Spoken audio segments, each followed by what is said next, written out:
ശരിക്ക് എല്ലാ വേദഗ്രന്ഥങ്ങളും അടിസ്ഥാനപരമായി യുക്തിഭദ്രവും കാര്യകാരണ ബന്ധങ്ങളുടെ ഏറ്റവും പൂർണ്ണമായ രീതിയിൽ ഒരു കാര്യത്തെ അവതരിപ്പിക്കുന്നതിനാണ് ശാസ്ത്രം എന്ന് പറയുന്നത്. ഇന്നത്തെ ശാസ്ത്രം അതാണെന്നുള്ള വേറെ ചോദ്യമാണ്. ഇന്ന് ശാസ്ത്രം അന്ധവിശ്വാസമാണ്, അതാണ് മനുഷ്യൻ കുരങ്ങുന്നുണ്ടായതാണ്. അതുപോലെ തന്നെ എന്താണ് വേറെ കുറെ സാധനങ്ങൾ അതിന് ബന്ധപ്പെട്ടിട്ടുണ്ട്. അതിലേക്ക് നമ്മളിപ്പോൾ കടന്നു പോകുന്നില്ല. അമേരിക്കക്ക് എന്താ പറയാ, വരെ ക്ഷുദ്രഗ്രഹം നമ്മുടെ ഭൂമിക്ക് നേരെ വരികയാണെങ്കിൽ അത് കൈകാര്യം ചെയ്യാനുള്ള കരുത്ത് ആർക്കുണ്ട്? നാസക്കുണ്ട്. നാസയ്ക്ക് ഉണ്ട്. അങ്ങനെയാണ് അമേരിക്ക മീഡിയയിൽ സ്ഥാനം നേടുക. നമ്മുടെ ചെറിയ കുട്ടികളൊക്കെ മനസ്സിലായി ലോകത്തിലെ ഏറ്റവും അപകടകരമായ രാജ്യങ്ങളിലൊന്നാണ് അമേരിക്ക.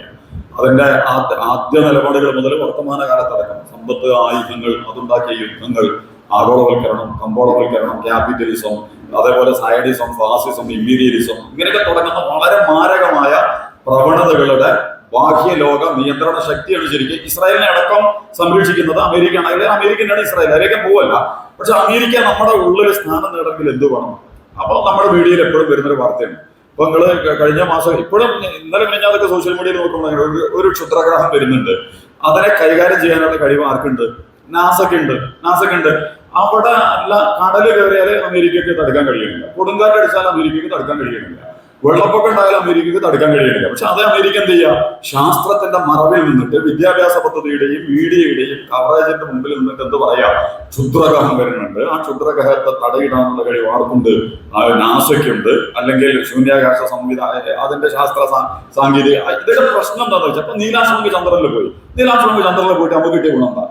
എന്തെങ്കിലും ഒന്ന് പറയാൻ പറ്റും? ഇവിടുത്തെ പിന്നോക്കക്കാരന്, ആഫ്രിക്കക്ക്, ഇവിടുത്തെ ഏറ്റവും പാവപ്പെട്ടവന്, ഈ രാജ്യത്തെ സാമൂഹിക സമത്വ, സാമ്പത്തിക ക്രിയവിക്രയങ്ങളിൽ, ധാർമ്മിക മേഖലയിൽ നീലാംശ്രമിക ചന്ദ്രനിൽ പോയി ഓരോ ജൂൺ 9 നമ്മുടെ കുട്ടികൾ പഠിച്ചിട്ടെന്താ? ഇപ്പൊ ഏറ്റവും സീറോ ആയി കിടക്കുന്ന അമേരിക്കക്ക് നമ്മുടെ കുട്ടികളുടെ മനസ്സിൽ വമ്പിച്ച പവർഫുള്ളായ അവതാരമായി നിറയണമെങ്കിൽ എന്ത് വേണം?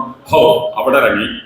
അതും അതിനെക്കുറിച്ച് പോലും അന്ധവിശ്വാസമാണെന്ന് ചിലവർ ഒഴിപ്പിക്കുന്നുണ്ട്. അങ്ങനെ ഇറങ്ങിയിട്ടുണ്ടോന്ന് പോലും അമേരിക്കയിൽ പോലും അതിനെ ക്രിട്ടിസൈസ് ചെയ്ത്. കാരണം 1960 70 പോകുന്നത്. ഇപ്പൊ ഒരുത്തരം പോയിട്ടില്ല മനുഷ്യനില്ല. നമുക്കൊന്നും കണ്ണും കാതും തുറക്കാത്ത കാലത്താണ് എന്ത് ചെയ്തത്? ഇവരൊക്കെ മനുഷ്യനെ കൊണ്ടിട്ട് അവിടെ ഇറക്കിയിരിക്കുന്നത്. അത് ശുദ്ധ ആനിമേഷൻ ആണ്, AI ആണ്. വളരെ അപകട. ഞാനത് നിരാകരിക്കാനും തള്ളാനും കൊള്ളാനും ഞാനാണല്ല, പക്ഷെ അതിനെ കുറച്ചൊക്കെ വസ്തുനിഷ്ഠമായിട്ട് പഠിക്കുന്നത് വളരെ നല്ലതാണ്. അപ്പൊ ഞാൻ പറഞ്ഞെന്താന്ന് വെച്ചാല്, ഈ ഒരു കോലത്തിൽ കാര്യങ്ങൾ അവതരിപ്പിച്ച ശാസ്ത്രത്തിന്റെ മറവിലും പലിശ നല്ലൊരു സമ്പദ്ഘടനയാണ് പഠിപ്പിക്കപ്പെടുന്നുണ്ട്. പലിശ കൊണ്ട് രക്ഷപ്പെട്ട ഏതെങ്കിലും ഒരു രാജ്യമുണ്ടോ? അതായത് പലിശ കൊടുത്തിട്ട് വാങ്ങിയിട്ട് രക്ഷപ്പെട്ടാലുണ്ടാവും. രാജ്യങ്ങളുണ്ട്, ബാങ്കുകളുണ്ട്, വ്യക്തികളുണ്ട്, രാഷ്ട്രങ്ങളൊക്കെ ഉണ്ട്. പക്ഷെ പലിശ കൊടുത്തിട്ട്, പലിശക്ക് കടമെടുത്തിട്ട് പുരോഗതി കൈവരിച്ച ഒരു വ്യക്തി, ഒരു സമൂഹം, ഒരു രാഷ്ട്രം ഒരിക്കലും ഇല്ല. പക്ഷെ സമ്പദ്ഘടനയിൽ നമ്മൾ പഠിപ്പിക്കപ്പെടുന്നത് എന്താ? ആധുനിക സമ്പദ് വ്യവസ്ഥയുടെ നട്ടെല്ലാണ് പലിശ. ശാസ്ത്രത്തിന്റെ മറവിൽ, അതായത് സാമ്പത്തിക ശാസ്ത്രത്തിന്റെ മറവിൽ പഠിപ്പിക്കപ്പെട്ടുകൊണ്ടിരിക്കുന്ന ഏറ്റവും അവിശുദ്ധമായ സമ്പദ്ഘടനയാണ്. വിവാഹത്തെക്കാൾ വ്യഭിചാരമാണ് നല്ലതെന്ന് പറയുന്നത് പോലെ സത്യസന്ധമായ സമ്പദ്ഘടനയേക്കാൾ നല്ലതാണ് പലിശ എന്ന് പഠിപ്പിക്കുന്നത് പോലെ. ഞാൻ പറഞ്ഞ ശാസ്ത്രത്തിന്റെ മറവിലും മതത്തിന്റെ മറവിലൊക്കെ എന്ത് സംഭവിച്ചുകൊണ്ടിരിക്കുന്നുണ്ട്? അന്ധവിശ്വാസങ്ങളും മാറാപ്പുകളും മാമൂലുകളും ആചാരങ്ങളും ഒക്കെ സകല മത സമൂഹങ്ങളിലും രാഷ്ട്രീയ സമൂഹങ്ങളിലും ഒക്കെ നിലനിൽക്കുന്നുണ്ട്. ഇവിടെ ഖുർആനും മുസ്ലിമായിട്ട് ബന്ധപ്പെട്ടിട്ട് എനിക്ക് ചോദിക്കാനുള്ളത്, ഇസ്ലാമിലെ യുക്തിഭദ്രതയ്ക്ക് വിരുദ്ധമായി, കാര്യകാരണ ബന്ധത്തിന്റെ നിലപാടിന് വിരുദ്ധമായി ഏതെങ്കിലും ഒരു വ്യക്തിക്ക് അല്ലെങ്കിൽ ഒരു സമൂഹത്തിന്, ഒരു സംഘത്തിന് അത് പ്രയോഗിച്ചാൽ എതിരാകുന്ന എന്തെങ്കിലും ഉണ്ടെങ്കിൽ അതാണ് അശാസ്ത്രീയത. അങ്ങനെ ഉള്ള ഒരു കാര്യം സ്പെസിഫിക് ആയിട്ടുണ്ടെങ്കിൽ അത് സൂചിപ്പിക്കുമ്പോഴാണ് നമുക്കിത് മനസ്സിലാവുക, ഇസ്ലാമും ശാസ്ത്രവും തമ്മിൽ ഒമ്പിച്ച സംഘടനകൾ നടക്കുന്നുണ്ട്. ശാസ്ത്രീയമായ അല്ലെങ്കിൽ വൈജ്ഞാനികമായ അല്ലെങ്കിൽ യുക്തിപരമായ മൂല്യങ്ങൾക്കെതിരാണ് ഇസ്ലാമിന്റെ ഇന്ന കാര്യം, ഇന്ന നിയമം. അത് യുക്തിക്കെതിരാണ്, ബുദ്ധിക്കെതിരാണ്, മനുഷ്യരെതിരാണ്, ധാർമ്മികതയ്ക്കെതിരാണ്, പൊതുഗുണങ്ങൾക്കെതിരാണ് എന്ന് പറയാൻ പറ്റുന്ന എന്തെങ്കിലും ഒരു നിയമം ഉണ്ടെങ്കിൽ അത് ശാസ്ത്രവിരുദ്ധമായിരിക്കും. അങ്ങനെ ഉണ്ടോ എന്നുള്ളത് സ്പെസിഫിക് ആയിട്ട് പഠിക്കണം. അപ്പൊ ഇസ്ലാം മാത്രമാണ്, ഇസ്ലാം ശാസ്ത്രത്തിൽ നിന്ന് വളരെ അകന്നാണ് നിൽക്കുന്നത്. നമ്മൾ നേരത്തെ പറഞ്ഞ പ്രചാരണത്തിന്റെ ഭാഗം കയ്യേറ്റങ്ങളും അതിക്രമങ്ങളും ഒക്കെ നടന്നുകൊണ്ട് വളരെ കൂടുതലും മതങ്ങളുടെ പ്ലാറ്റ്ഫോമിൽ ഏറ്റവും കൂടുതൽ ഘടനാക്രമിക്കപ്പെടുന്നത് ഇസ്ലാമിക സമൂഹത്തിലാണ്. ഞാനത് ഒരിക്കലും വിചാരിക്കുന്നില്ല അത് ഇസ്ലാമിനെതിരെ മാത്രമാണ്. അത് ജീസസിനെതിരെയും മോസസിനെതിരെയും ബുദ്ധനും ജൈനനും രാമനും കൃഷ്ണനും ഒക്കെ എതിരെയുള്ള അക്രമമാണ്. പക്ഷെ എല്ലാ മതങ്ങളെയും കൂട്ടിയടിച്ചിട്ട് ഇന്നത്തെ ലോകത്തെ നിയന്ത്രിക്കുന്ന കപടന്മാർ, കള്ളന്മാർ, തമ്മാടികൾ, അക്രമകാരികൾ സുളുവിൽ എന്ത് ചെയ്യണം? ജീസസിനെ അടിക്കുക, അല്ലെങ്കിൽ അബ്രഹാമിനെ അടിക്കുക, അല്ലെങ്കിൽ മോശയെ അടിക്കുക, ശ്രീകൃഷ്ണനെയും ബുദ്ധനെയൊക്കെ കടന്നാക്രമിക്കുന്നതിന് ഒരൊറ്റ മുഹമ്മദിനെ അടിച്ചാൽ മതി. മുഹമ്മദിനെയും ഖുർആാനിനെയും ഇസ്ലാമിനെയും കടന്നാക്രമിച്ചാൽ എന്തായി? സുഖായി. എല്ലാ മതങ്ങളുടെ മൂല്യങ്ങളെയും അതോടുകൂടി, മതങ്ങൾ എന്ന് പറയുന്ന ആ പദത്തിന്റെ പ്രശ്നം വേറൊന്നുണ്ട്, അതിലേക്ക് നമ്മൾ കടന്നു പോകുന്നില്ല. അതേസമയം എല്ലാ മതങ്ങളെയും അടിക്കുന്നതിന് പകരം മതങ്ങളുടെ ആ ഒരു പ്ലാറ്റ്ഫോമിൽ അവസാനം വന്നിട്ടുള്ളതാണ് ഇസ്ലാം എന്ന് പറയുന്നത്. അപ്പൊ ഇസ്ലാം വേറൊരു മതമാണോ? ക്രൈസ്തവത വേറെ മതമാണോ? ബുദ്ധമതം വേറൊരു മതമാണോ? അങ്ങനെ വരൊക്കെ കൂടി വേറെ വേറെ മതങ്ങൾ ഉണ്ടാക്കിയിട്ടുണ്ടോ? ഇതൊക്കെ ഞാനിവിടെ സ്വതന്ത്രമായിട്ട് പഠിക്കേണ്ട വിഷയമാണ്. ഒരു പ്രവാചകന്മാരും ഒരു മതം ഉണ്ടാക്കിയിട്ടില്ല. ഒരു മതം നിങ്ങൾ ഉണ്ടെങ്കിൽ അത് പറയും. ബുദ്ധം വന്നിട്ട് ഞാൻ ബുദ്ധമതത്തിന്റെ സ്ഥാപകനാണ്, ജൈനം വന്നിട്ട് ഞാൻ ജൈന മതത്തിന്റെ സ്ഥാപകനാണ്, രാമനും കൃഷ്ണനും വന്നിട്ട് ഞാൻ ഹൈന്ദവതയുടെയും സംഘപരിവാരത്തിന്റെയും ഒക്കെ സ്ഥാപകനാണ്, ജീസസ് വന്നിട്ട് ഞാൻ ക്രിസ്തു മത സംസ്ഥാപനത്തിന് വേണ്ടിയിട്ടാണ്, മോശ വന്നിട്ട് ഞാൻ യഹൂദ മതം ഉണ്ടാക്കുകയാണ്, മുഹമ്മദ് നബി വന്നിട്ട് ഞാൻ അറബി മതം ഉണ്ടാക്കുകയാണ്. നിങ്ങൾ എവിടെയെങ്കിലും വായിച്ചിട്ടുണ്ടോ? ഇവരാരും അങ്ങനെ ഒരു മതത്തിന്റെ സംസ്ഥാപകന്മാരല്ല. ഇവർ ഒരു ടീമിലെ പ്ലെയേഴ്സാണ്. അത് സമയത്തിന്റെയും സ്പേസിന്റെയും കാലത്തിന്റെയും വ്യത്യാസം ഉണ്ടായിരുന്നു. വ്യത്യസ്ത ദേശം. ദ്വാരകയിലാണ് ആര് വന്നിട്ടുള്ളത്? കൃഷ്ണൻ വന്നിട്ടുള്ളത്, ഗുജറാത്തില്. അതേസമയം ഇപ്പുറത്ത് അയോധ്യയില് ആണ് ആര് വന്നിട്ടുള്ളത്? രാമൻ വന്നിട്ടുള്ളത്. അതുപോലെ തിരുവള്ളവർ വന്നിട്ടുള്ളത് ഇവിടെയാണ്. ബുദ്ധൻ വന്നിട്ടുള്ളത് നേപ്പാള്, ബീഹാർ അടങ്ങുന്ന പ്രദേശത്താണ്. ജൈനം വന്നിട്ടുള്ളത് വേറെ പ്രദേശത്താണ്. സുരദൃഷ്ടർ വന്നിട്ടുള്ളത് പേർഷ്യയിലാണ്. സോക്രട്ടീസ് വന്നിട്ടുള്ളത് യൂറോപ്പിലാണ്. അബ്രഹാം വന്നിട്ടുള്ളത് ഇറാഖിലാണ്. ഈ ജീസസ് പ്രവാചകൻ വന്നിട്ടുള്ളത് ഫലസ്തീനിലാണ്, അല്ലെങ്കിൽ ഇസ്രായേലിലാണ്. ലോകത്തെല്ലാ ഭാഗത്തും പ്രവാചകന്മാർ വന്നിട്ടുണ്ട്. ഇതാണ് വേദഗ്രന്ഥം പറയുന്നത്. ആ പ്രവാചകന്മാരാണ് നമ്മൾക്ക് നേരത്തെ പറഞ്ഞ വിശുദ്ധന്മാരും വിപ്ലവകാരികളും വിമോചകന്മാരും സത്യസന്ധ. ഒരു മതോ രാഷ്ട്രീയോ സംഘടനയോ ജാതിയോ ഒന്നും സംസാരിച്ചവരല്ല. ഇതൊക്കെ നമ്മൾ കൊണ്ടുപോയി കെട്ടിയ പ്ലാറ്റ്ഫോമുകളാണ്.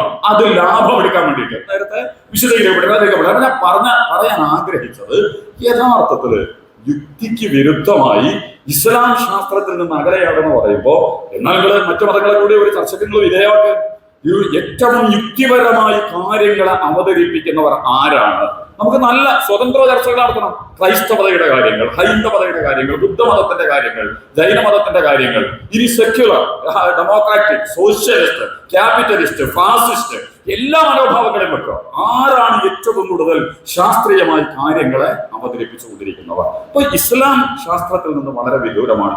യഥാർത്ഥത്തിൽ ഇസ്ലാമിന്റെ ഒരു നിയമത്തിലും ഒരു അരുളപ്പാടുകളിലും ശാസ്ത്രം എന്ന് പറഞ്ഞാൽ സത്യസന്ധമായ അറിവിന് വിരുദ്ധമായ ഒരു കാര്യങ്ങളും പഠിപ്പിക്കപ്പെട്ടിട്ടില്ല. ഇനി സ്പെസിഫിക് ആയിട്ട് ഇനി എല്ലാം കൂടി ചർച്ച ചെയ്യാൻ വേണ്ട നേരമില്ല. ടീച്ചർക്ക് അടക്കമുള്ള ആളുകൾക്ക് സ്പെസിഫിക് ആയിട്ട് ഇസ്ലാമിലെ ഇന്ന നിയമം, അതിന്റെ ഒരു സാമ്പത്തിക നിയമം, അതിന്റെ ഒരു സദാചാര നിയമം, അതിന്റെ ഒരു കുടുംബ നിയമം, അതിന്റെ ഒരു പാരിസ്ഥിതിക സംവിധാനങ്ങൾ, അതിന്റെ ഒരു യുദ്ധ നിയമം, അതിന്റെ ഒരു സന്ധി നിയമം, അല്ലെങ്കിൽ അതിന്റെ ഒരു സാമൂഹിക നിയമം, ഇത് വളരെ പ്രശ്നമാണ് എന്ന് കൃത്യമായിട്ട് ഒരു സ്പെസിഫിക് ആയിട്ട് പറയുന്നുണ്ടെങ്കിൽ അത് ശാസ്ത്രീയ വിരുദ്ധമാണ്, യുക്തിവിരുദ്ധമാണ്, വൈജ്ഞാനിക വിരുദ്ധമാണ് എന്നുള്ളതാണെങ്കിൽ അപ്പൊ നമുക്ക് എന്ത് ചെയ്യാം? അതിനെക്കുറിച്ച് മറ്റൊരു കാടടച്ചാക്രമണമാണ്. ഇസ്ലാം ശാസ്ത്രത്തിലേക്ക് എത്തുന്നില്ല. ഇപ്പൊ ശാസ്ത്രത്തിലേക്ക് എത്തുക എന്ന് പറഞ്ഞാൽ എന്താണെന്നില്ല, വേറെ ഉള്ള വഴിക്കാണ്. അപ്പൊ നമുക്കൊക്കെ സൂചി തന്നു ആര്?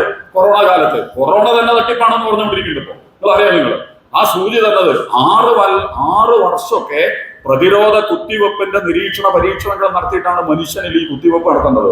വെറും 6 മാസം കൊണ്ട് ഇന്ത്യൻ പ്രധാനമന്ത്രി മുതൽ യുണൈറ്റഡ് നേഷന്റെ ചെയർമാൻ അടക്കം അംഗനവാടി ടീച്ചർ മുതൽ ആരോഗ്യ സംവിധാനങ്ങളെയും ഭരണകൂടങ്ങളെയും ഉപയോഗിച്ച് എന്റെയും നിങ്ങളുടെയും ശരീരത്തിൽ ആരോഗ്യ ശാസ്ത്രത്തിന്റെ ചെലവിൽ കോർപ്പറേറ്റ് ഭീമന്മാർക്ക് വേണ്ടിയിട്ടുള്ള രാഷ്ട്രീയ തട്ടിപ്പിന് അത്യന്തം അപകടകരമായ സാമ്പത്തിക രാഷ്ട്രീയ തട്ടിപ്പിന് കൊറോണയെ ഉപയോഗിച്ചിട്ടുണ്ട്.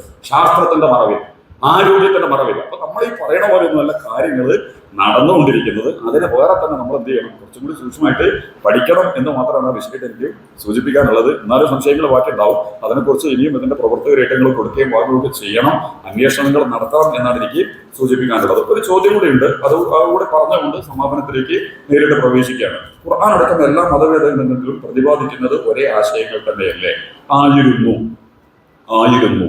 എല്ലാ മതഭേദ ഗ്രന്ഥങ്ങളും ഒരേ ആശയത്തെ പ്രതിനിധീകരിച്ചിരുന്നു. ഈ ധാരണ കുറച്ചെങ്കിലും മനസ്സിലാക്കിയ വ്യക്തി എന്ന നിലക്ക് ഖുർആനിൽ നിന്നും പ്രത്യേകമായിട്ട് പലതും മനസ്സിലാക്കേണ്ടതുണ്ട്. പണ്ട് ഒരു കോൺഗ്രസ് ഉള്ളത് നമുക്കറിയാം, ഒരൊറ്റ കോൺഗ്രസ്. ഇപ്പൊ എത്ര കോൺഗ്രസ് ഉണ്ട്? എല്ലാ കോൺഗ്രസും ഒരേ കോൺഗ്രസാ. ശരത് പവാറിന്റെ കോൺഗ്രസും തൃണമൂൽ കോൺഗ്രസും നമ്മുടെ കേരളത്തിലെ കേരള കോൺഗ്രസും ആ കേരള കോൺഗ്രസിന്റെ കുറെ കോൺഗ്രസും ഒക്കെ ഒരൊറ്റ കോൺഗ്രസാ ആണോ? സംഘപരിവാറിൽ എത്ര ഉണ്ട്? ഈ സംഘപരിവാറിലെ ഓരോ സംഘടനകളും ഒരേ സംഘടനയാണ്. ഒരൊറ്റ ഹിന്ദു മതമായിരുന്നു, പക്ഷെ അനവധി ബഹുവിധ. ആരാണ് ശരി? ഒരൊറ്റ CPM, ഒരു കമ്മ്യൂണിസ്റ്റ് പാർട്ടിയാണ് ഉണ്ടായിരുന്നത്. ഇപ്പൊ എത്ര കമ്മ്യൂണിസ്റ്റ് പാർട്ടി ഉണ്ട്? അപ്പൊ എല്ലാം ഒന്നാണെന്ന് കേവല ധാരണയിലേക്ക് നമ്മൾ പോകേണ്ട കാരണം ഇല്ല. കുറച്ച് ഒരു അടിസ്ഥാന കമ്മ്യൂണിസ്റ്റ് പാർട്ടി ഉണ്ടായിരുന്നു, അതിന്റെ മാനദണ്ഡങ്ങളും വൈദ്യുതിയൊക്കെ വളരെ ക്ലിയർ ആയിരുന്നു. കോൺഗ്രസ് അടിസ്ഥാനപരമായ കോൺഗ്രസ് ഉണ്ടായിരുന്നു. പിന്നീട് എന്ത് ചെയ്തിട്ടുണ്ട്, പല ആളുകളും തങ്ങളുടെ താല്പര്യത്തിന് വേണ്ടി മത, ജാതീയ, സാമ്പത്തിക, അധികാര താല്പര്യങ്ങൾക്ക് വേണ്ടി മതത്തിലും രാഷ്ട്രീയത്തിലുമൊക്കെ അവിഹിതവും അനാശാസ്യപരവും അക്രമപരവുമായ കൂട്ടിക്കലർത്തലുകൾ നടത്തിയിട്ടുണ്ട്. വിശുദ്ധ ഖുർആൻ അതിന് വിധേയമാക്കപ്പെട്ടിട്ടില്ല. അതും ചർച്ച ചെയ്യേണ്ടതാണ്.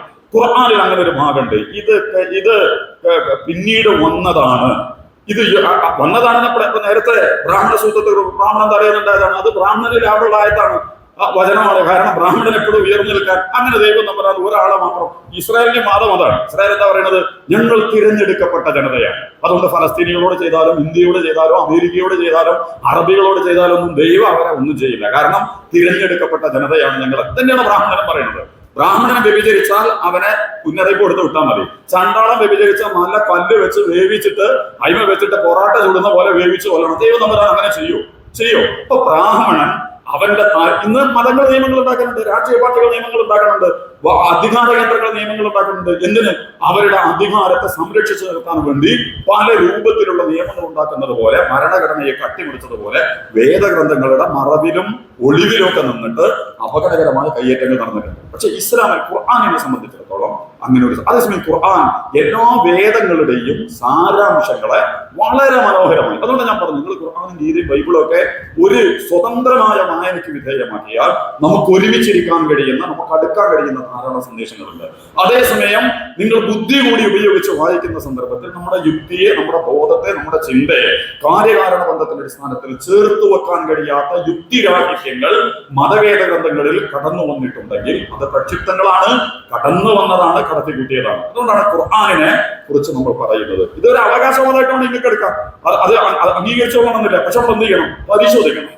വിശുദ്ധ ഖുർആൻ യഥാർത്ഥത്തിൽ അങ്ങനെ എന്തെങ്കിലും മനുഷ്യത്വ വിരുദ്ധമായ രീതിയിൽ, കാര്യകാരണ നിയമങ്ങൾക്ക് വിരുദ്ധമായി, യുക്തിക്ക് മൂല്യങ്ങൾക്കെതിരായി എന്തെങ്കിലുമൊക്കെ പറയുന്നുണ്ടെങ്കിൽ അതൊരു പ്രശ്നമാണ്. കോൺഗ്രസും ശരി, BJP ശരി, CPM ശരി, ഹിന്ദുവും ശരി, മുസ്ലിമും ശരി, ക്രിസ്ത്യാനിയും ശരി, അമേരിക്കയും ശരി, അറബിയും ശരി, ഇന്ത്യയും ശരി, ബംഗ്ലാദേശും ശരി, ഇത് ശരിയല്ല. അത് നിലനിന്നോട്ടെ, അതിന് പ്രശ്നമൊന്നുമില്ല. അഭിപ്രായ സ്വാതന്ത്ര്യത്തിന്റെയും വർത്തമാനകാല ജീവിതത്തിന്റെ സമീപനത്തിൽ നമുക്ക് അംഗീകരിച്ചു കൊടുക്കാം. പക്ഷെ ഒക്കെ ഒന്നൊന്നും കൂട്ടിയാൽ രണ്ടാണ് ശരി, ഒന്നൊന്നും കൂട്ടിയാൽ മൂന്നും ശരി, രണ്ടരയും ശരി, 1.25 ശരി, 100 ശരി. അത് ശരിയല്ല. ശരി ഒന്നേ ഉണ്ടാവുള്ളൂ. മറ്റതെന്താണ്? അഭിപ്രായ വൈവിധ്യങ്ങൾ പോലുമല്ല, തെറ്റാണ്. അഭിപ്രായ വൈവിധ്യം എന്ന് പറഞ്ഞാൽ എന്താ? ഒന്നും കൂട്ടിയാല് 1.5 ആരെയും കൂട്ടിയാല് 2ആണ്, 1.25 മുക്കാലും കൂട്ടിയാല് 2ആണ്. അതൊക്കെ അഭിപ്രായ വൈവിധ്യങ്ങളാണ്. 1.1 1+1 കൂട്ടിയാല് 2ആണ്. അത് അഭിപ്രായ വൈവിധ്യം. അതേസമയം 1+1 കൂട്ടിയിട്ട് 2 ശരി മാത്രമുള്ളടത്ത് 3ഉം ശരി, 4ഉം ശരി, 6ഉം ശരി, 8ഉം ശരി. അത് ശരിയല്ല, അത് തെറ്റാണ് എന്ന് നമ്മൾ എന്ത് ചെയ്യണം? പറയണം. പ്രവാചകന്മാർ ആ നിലപാടാണ് സ്വീകരിച്ചിട്ടുള്ളത്. അതുകൊണ്ട് എല്ലാം ശരിയാണ് എന്ന് പറയുന്നതിനപ്പുറം വൈവിധ്യങ്ങളൊക്കെ അംഗീകരിക്കുന്ന കൂടെ തന്നെ ശരികൾ, ബയോളജി, കെമിസ്ട്രി, ഫിസിക്സ്, അതുപോലെ തന്നെ മാത്തമാറ്റിക്സിലൊക്കെ എന്തുള്ളൂ? ശരിയൊന്നുള്ളൂ. ഹിന്ദുവിന് വേറെ ശരി കിട്ടൂല, മുസ്ലിമിന് വേറെ ശരി കിട്ടൂല, RSSന് വേറെ ശരി കിട്ടൂല, ജമാഅത്ത് ഇസ്ലാമിക്ക് വേറെ ശരി കിട്ടൂല, നമ്പൂതിരിക്ക് വേറെ ശരി കിട്ടൂല, യഹൂദന്മാർക്ക് വേറെ ശരി കിട്ടൂല. പ്രാപഞ്ചിക നിയമങ്ങളിലൊന്നും വേറെ ശരികളില്ല. ചരിത്രത്തിൽ മാത്രമേ മനുഷ്യന് കയ്യേറ്റം നടത്താൻ പറ്റുള്ളൂ. അത് വളരെ ഭംഗിയായിട്ട് ക്യാപിറ്റലിസവും ഫാസിസവും ഒക്കെ നടത്തിക്കൊണ്ടിരിക്കുന്നുണ്ട്. കാരണം ബയോളജിയെ പറ്റൂല. ബയോളജിയുടെ നിയമങ്ങൾ പ്രപഞ്ചത്തിൽ ഒന്നാണ്, ഫിസിക്സിന്റെ നിയമങ്ങൾ ഒന്നാണ്, കെമിസ്ട്രിയുടെ നിയമങ്ങൾ ഒന്നാണ്, മാത്തമാറ്റിക്സിന്റെ നിയമങ്ങൾ ഒന്നാണ്. അതുകൊണ്ട് അവിടെയൊന്നും വേറെ എന്ന് പറഞ്ഞിട്ട് ഞങ്ങൾ ഭൂരിപക്ഷം അങ്ങനെ തീരുമാനിച്ചിരിക്കുന്നു, ന്യൂനപക്ഷം ഇങ്ങനെ തീരുമാനിച്ചിരിക്കുന്നു, കമ്മ്യൂണിസ്റ്റ് പോളിറ്റി ഇതാണ് അംഗീകരിച്ചത്, സംഘപരിവാര യോഗം കൂടിയിട്ട് ആ നിയമമാണ് ശരിയെന്ന് വിചാരിക്കുന്നുണ്ട്, അതുപോലെ ഹൈപ്പവർ കമ്മിറ്റി, മുസ്ലിങ്ങളുടെ കമ്മിറ്റി കൂടിയിട്ട് ഇതാണ് ശരിയെന്ന് പറഞ്ഞിട്ടുണ്ട്. ഇത് ഒരിക്കലും എന്ത് ചെയ്യാൻ പറ്റില്ല, നമ്മൾ നേരത്തെ പറഞ്ഞ അടിസ്ഥാന കാര്യങ്ങളിലൊന്നും സാധ്യമല്ല. അതുകൊണ്ട് എല്ലാം ശരി എന്ന് പറയുന്നതിന് പകരം ശരികൾ ഒന്നുണ്ടാവുള്ളൂ. ശരിതെറ്റുകളെ, ശരികേടുകളെ തുറന്ന് കാണുകയും സമീപിക്കുകയും ചെയ്യുക എന്നുള്ളതിലേക്ക് കൂടിയാണ് ഈ ഇരുത്തം ഞാൻ നിങ്ങളൊക്കെ നിർവഹിച്ചുകൊണ്ടിരിക്കുന്നത്. ഞാൻ അവസാനിപ്പിക്കുകയാണ്. എൻ്റെ പ്രിയപ്പെട്ട സഹോദരങ്ങളെ, സഹോദരിമാരെ, വളരെ രസകരമായ ഒരു ഇരുത്തമായിരുന്നത്. ധാരാളം കാര്യങ്ങൾ നമ്മുടെ മുമ്പിൽ വന്നിട്ടുണ്ട്. 2 കാര്യങ്ങളാണ് എന്നോട് നിങ്ങളോട് സൂചിപ്പിക്കാനുള്ളത്. നമ്മളൊക്കെ സ്വതന്ത്ര വ്യക്തിത്വങ്ങളാണ്. സ്വതന്ത്ര വ്യക്തിത്വങ്ങളാണ്. അത് നമ്മൾ കൃത്യമായിട്ട് തിരിച്ചറിയണം. കുടുംബപരമായ കുടുംബത്തിനോട് ബാധ്യതയുണ്ട്. അച്ഛനമ്മ, ഇണ, മക്കൾ, രക്തബന്ധുക്കൾ, ഇത് വളരെ പ്രധാനപ്പെട്ടതാണ്. എല്ലാ വേദഗ്രന്ഥങ്ങളും വളരെ ആഴത്തിൽ, നിങ്ങൾ ഹിന്ദു ആണെങ്കിലും മുസ്ലിം ആണെങ്കിലും ക്രിസ്ത്യൻ ആണെങ്കിലും ശരി, എന്ത് ചെയ്യണം? ഒരു വ്യക്തി എന്നുള്ള നിലക്ക് അച്ഛനെ അമ്മനെ നിരാകരിക്കാൻ പറ്റില്ല. മാതാപിതാ ദൈവതുല്യരാണ് മാതാപിതാക്കൾ. അതുകൊണ്ട് നിങ്ങൾ അമ്പലത്തിൽ പോയി, ചർച്ചിൽ പോയി, മറ്റെന്താണ് പള്ളിയിലൊക്കെ പോയിട്ട് ഭയങ്കര നിസ്കരിച്ചിട്ട് അച്ഛനെ അമ്മനെയും കൊണ്ടുപോയിട്ട് വെള്ളം പോലും കൊടുക്കാതെ, ഒരു കടവലും തലോടലൊന്നും കൊടുക്കാതെ ശബരിമലക്കും വേളാങ്കണ്ണിക്കും ഉംറക്കും പുറപ്പെട്ട് ശ്രീകൃഷ്ണ ജയന്തി ക്രിസ്തുമസും നിവേദനമൊക്കെ നടത്തി ഭയങ്കര സംഭവമായിട്ടൊന്നും ഒരു കാര്യം നടക്കാൻ പോകണില്ല. മറിച്ച് എന്ത് ചെയ്യണം? സ്വന്തം അച്ഛനമ്മമാരാണ്. അപ്പനെയും അമ്മയെയും ബഹുമാനിക്കുക. ബൈബിളിലെ രണ്ടാമത്തെ കൽപ്പനയാണ്. ഖുർആൻ അത് വളരെ കൃത്യമായിട്ട് ആദ്യങ്ങൾ അംഗീകരിക്കേണ്ട ദൈവത്തെയാണ്, ഈശ്വരനെയാണ്, കർത്താവിനെയാണ്, അള്ളാഹുവിനെയാണ്, ഹുദയെയാണ്, ഗോഡനെയാണ്. എന്നിട്ട് പറയണം മാതാപിതാക്കളോട് ഏറ്റവും നന്നായിട്ട് നിങ്ങൾ പെരുമാറണം. നമ്മുടെ മാതാപിതാക്കളോട് ഏറ്റവും നന്നായിട്ട് പെരുമാറണം. നമ്മളുടെ ഒരു സാമൂഹിക ജീവിതത്തിന്റെ സുരക്ഷിതത്വത്തിന്, അതിന്റെ മനോഹരമായ വളർച്ചയ്ക്ക്, അതിന്റെ നിലനിൽപ്പിന് ഏറ്റവും പ്രധാനപ്പെട്ടത് നമ്മുടെ മാതാപിതാക്കളെ ഏറ്റവും മനോഹരമായി നമ്മൾ സംരക്ഷിക്കുക എന്നുള്ളതാണ്. രണ്ടാമത്തെ നമ്മുടെ ഇണ എന്ന് പറയുമ്പോൾ തന്നെ നല്ല രസമുള്ള പദമുള്ളത്. ഒരു കുളിരുണ്ട്, ഒരു തണലുണ്ട്, കേൾക്കുമ്പോൾ തന്നെ ഇണങ്ങുന്നത് എന്നാണ് പറഞ്ഞതിന്റെ അർത്ഥം. അത് തകർത്തെറിഞ്ഞുകൊണ്ടിരിക്കുകയാണ്. ഇനി ഇണ എന്ന് പറയുമ്പോൾ എന്റെ ഇണയെ ഈ പ്രവാചകനോട് ചോദിക്കുന്നുണ്ട്, പ്രവാചകൻ നിങ്ങൾക്ക് എന്താണ് ഏറ്റവും ഇഷ്ടപ്പെട്ട പ്രവർത്തനം? ഇപ്പൊ രാമന് സീത, കൃഷ്ണന് രാധ, മുഹമ്മദ് നബിക്ക് ആയിഷ, ഖദീജ ഒക്കെ ഉണ്ടായിരുന്നു. പ്രവാചകനോട് വന്നിട്ട് ചോദിക്കുമ്പോൾ പ്രവാചകൻ പറയുന്നുണ്ട്, എന്റെ ഇണകളുടെ കൂടെ ചെലവഴിക്കുന്നതാണ് എനിക്ക് ഏറ്റവും കൂടുതൽ ഇഷ്ടമുള്ളത്. സ്വന്തം ഇണയുടെ കൂടെ അവരോട് ചോദിക്കുന്നുണ്ട്, ഇണകളോട് ചോദിക്കുന്നുണ്ട്, നിങ്ങൾക്ക് എന്താണ് ഏറ്റവും ഇഷ്ടം? പ്രവാചകന് വീട്ടിൽ വേണം, എന്റെ ഇണയായിട്ട് പ്രവാചകന് വീട്ടിൽ വേണം. നമ്മുടെ ഇണകളായിട്ട് തന്നെ കാണാം. വിശാലത, വിട്ടുവീഴ്ച, കാരുണ്യം, ബഹുമാനം, ആദരവ്, സ്നേഹം.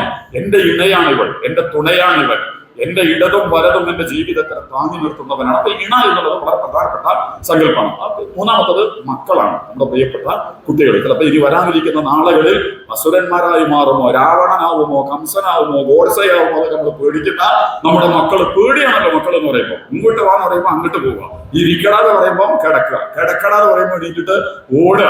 എന്താണ് ഇവന്റെ ചേല്, എന്താണ് ഇവന്റെ കോലം, എന്താണ് ഇവൾ, എങ്ങനെയാണ് രൂപപ്പെടുന്നത് എന്ന് പോലും തിരിച്ചറിയാൻ പറ്റാത്ത വണ്ണം ഒരു ബാധ്യതയുമില്ലാത്ത മാതാപിതാക്കളോട്, ഗുരുവര്യന്മാരോട്, സമൂഹത്തോട്, അവരുടെ വിട്ടല്ലോട്ടോട്.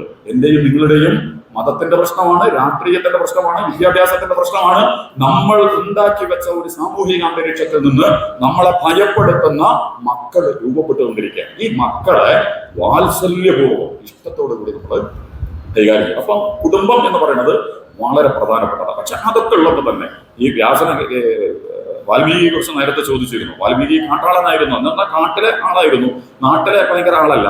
അദ്ദേഹം കൊള്ളക്കാരനായിരുന്നു. മോഷ്ടിക്കലാണ് അദ്ദേഹം, കൊള്ളയടിക്കലാണ് പണി. യാത്രാ സംഘങ്ങളെ കൊള്ളയടിക്കും. ഇന്നിപ്പോ കവർച്ച കൈക്കൂലൊക്കെ നടത്തുന്ന പോലെ അന്ന് യാത്രാ സംഘത്തിനെ കൊള്ളയടിക്കലാണ്. അങ്ങനെ അദ്ദേഹം ഒരു സന്യാസിയെ ആക്രമിക്കുന്നുണ്ട്. ആ സന്യാസി സംഘത്തിനെ ആക്രമിച്ച് വരുതിയിലാക്കി വാൽമീകി കാര്യങ്ങൾ നടത്താൻ ശ്രമിച്ചപ്പോൾ വാൽമീകി മഹർഷിമാര് പറഞ്ഞു, മിസ്റ്റർ കാട്ടാള, നിനക്ക് വേണമെങ്കിൽ എന്തും നമ്മൾ തരാം, ഞങ്ങൾക്ക് ഞങ്ങളുടെ കയ്യിലുള്ളൊന്നും ഇതിനും ഒരു വിരോധമില്ല. പക്ഷെ ഞങ്ങൾക്ക് പറയാനുള്ളത്, നീ ഒരു കാര്യം ചെയ്യണം, നീ ആർക്ക് വേണ്ടിയിട്ട് അതൊക്കെ ചെയ്തുകൊണ്ടിരിക്കുന്നത്? അപ്പൊ അദ്ദേഹം മറുപടി പറഞ്ഞത്, എന്റെ കുട്ടികളെ, എന്റെ കുടുംബത്തിനെയൊക്കെ പോറ്റുന്നതിന് വേണ്ടിയാണ് ഞാൻ ഈ സംഗതികളൊക്കെ, ഈ കൊള്ളയടിക്കലും, കൈക്കൂലിയും, കള്ളക്കച്ചവടവും, വർഗീയതയും, സാമുദായികതയും, ജാതീയതയും, രാഷ്ട്രീയ മതവ ഒക്കെ ഞാൻ കളിച്ചുകൊണ്ടിരിക്കുന്നത് എന്റെ കുടുംബങ്ങളെയും കുട്ടികളെയൊക്കെ സംരക്ഷിക്കാൻ വേണ്ടിയിട്ടാണ്.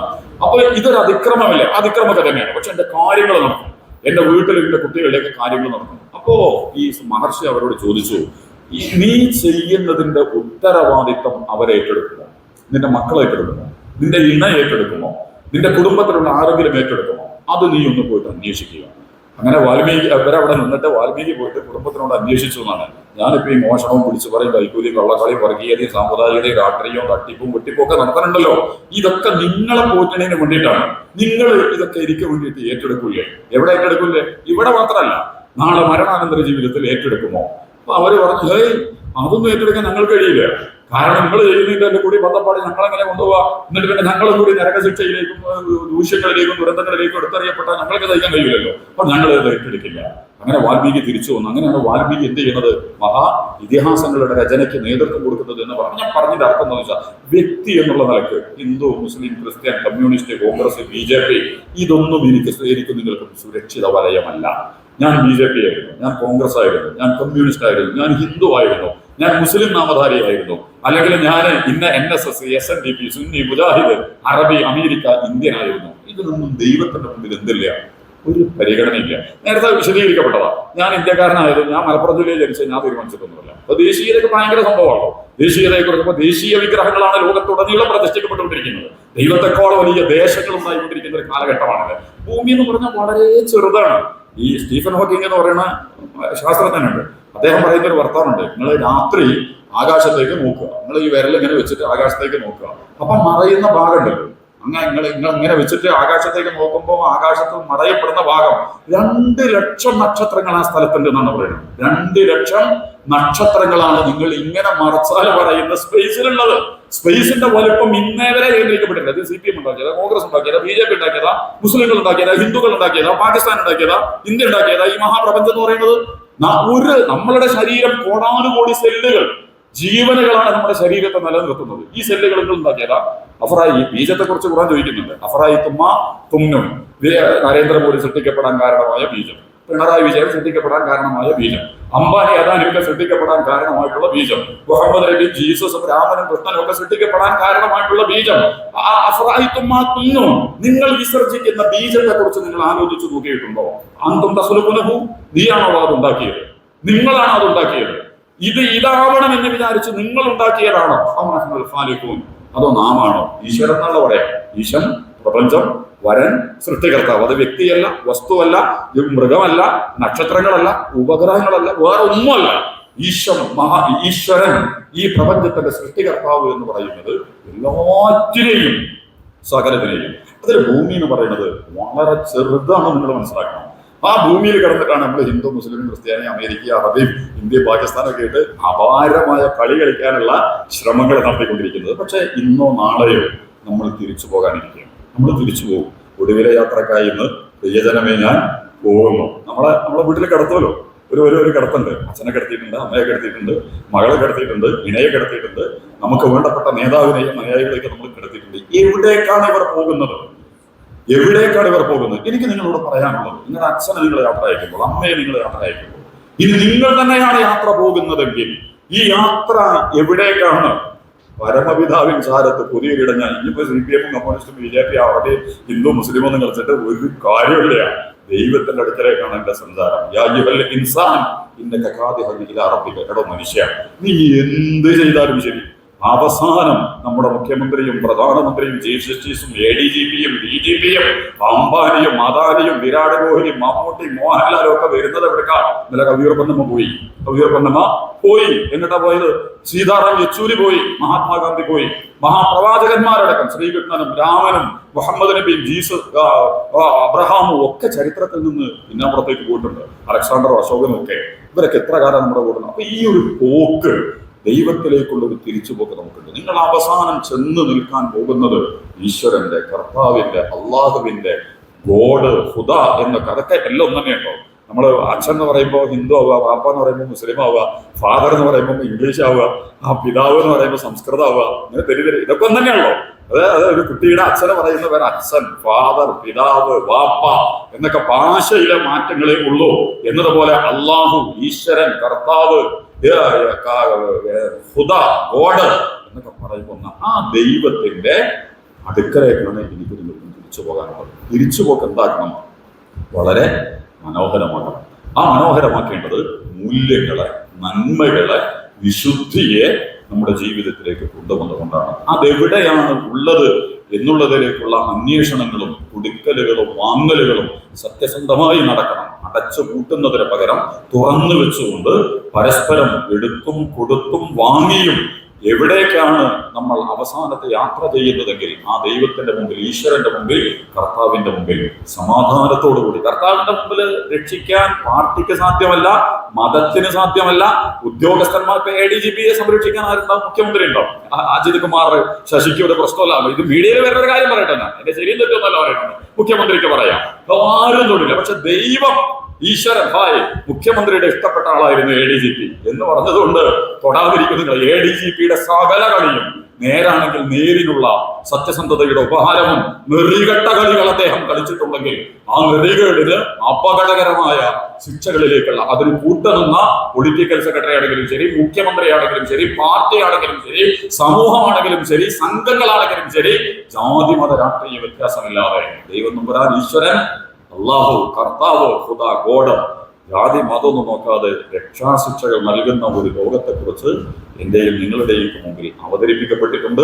കൂടുതൽ വിശുദ്ധിയുള്ള, കൂടുതൽ നന്മയുള്ള, കൂടുതൽ മൂല്യങ്ങളുള്ള ഒരു നാളേക്ക് വേണ്ടിയുള്ള പ്രവർത്തനവും യഥാർത്ഥത്തിൽ വരാനിരിക്കുന്ന മരണാനന്തര ജീവിതത്തിൽ മോക്ഷവും രക്ഷയും കൃത്യമ അമൃതംഗമയ മരണങ്ങളില്ലാത്ത അമരത്വം നേടുന്ന ദൈവത്തിന്റെ അടുക്കൽ സ്വർഗം നേടിയെടുക്കാൻ കഴിയുന്ന മനോഹരമായ ഒരു ലോകത്തെക്കുറിച്ച് നമ്മുടെ ജീവിതങ്ങൾ മുഴുവൻ ദൈവം തമ്പുരാൻ ഉപഹാരമായി സമ്മാനമായി നമ്മളിൽ നിന്ന് സ്വീകരിക്കുമാറുള്ള ഒരു ജീവിതത്തിലേക്ക് എന്നെയും നിങ്ങളെയും കൊണ്ടുചെന്ന് നിർത്തുന്നതിനും വ്യക്തി എന്നുള്ള നിലയ്ക്കും, കുടുംബം എന്നുള്ള നിലയ്ക്കും, സമൂഹം എന്നുള്ള നിലയ്ക്കും ഇന്നലത്തതിനേക്കാൾ മനോഹാരിതയുള്ള ഒരു സംഘമായി, സമൂഹമായി നമുക്ക് മാറാൻ കഴിയുമോ എന്നുള്ള അന്വേഷണവുമാണ് ഡയലോഗ് സെന്റർ ഈ ഒരു കൊടുക്കലിലും വാങ്ങലിലും ഒക്കെ നടത്തിക്കൊണ്ടിരിക്കുന്നത്.